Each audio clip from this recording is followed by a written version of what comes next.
ariko turagerageza mu buryo dushobora kuronka ducishije muri iyo programme de santé tukagerageza kumobiriza uburyo bukeyi dushobora gufata mu mugongo ishyirahamwe kugira ngo rigume ririho.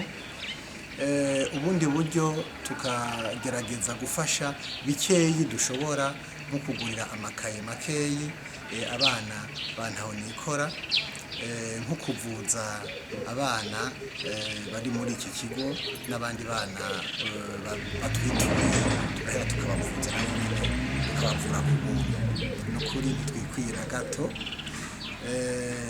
Ubwo buryo tubufashisha abana bake bashoboka, ariko twari twifuza gufasha benshi bashoboka bo muri commune Kirundo, bo mu ntara ya Kirundo yose, bibaye ngombwa tugafasha n'abana mu gihugu cyose, ariko uburyo ntituburonka, turonka uburyo bw'intica ntikiza, ariko muri ubwo bukeyi dushobora kuronka turagerageza tugafasha.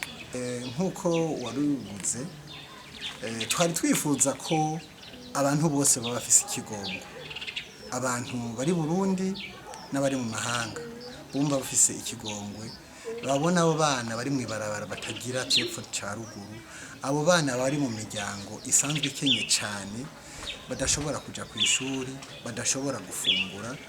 Abo bana uwo bafise ikigongo wese ahari yo kwifata agatanga agatererano gakeyi agashika ngaha kwishira hamwe, tugaheza tugashobora gufasha abandi bana, kubera abo dufasha vraiment n'abana bari ku rugero rutoyi cyane. Dufise abana nk'abo tuvura abana 50 gusa, nk'abo dusanzwe tuha ibikoresho nabo ni nka 50 gusa. Byumvikana yuko hamwe tworonka imfashanyo ikwiye twofasha abana bashika n'igihumbi.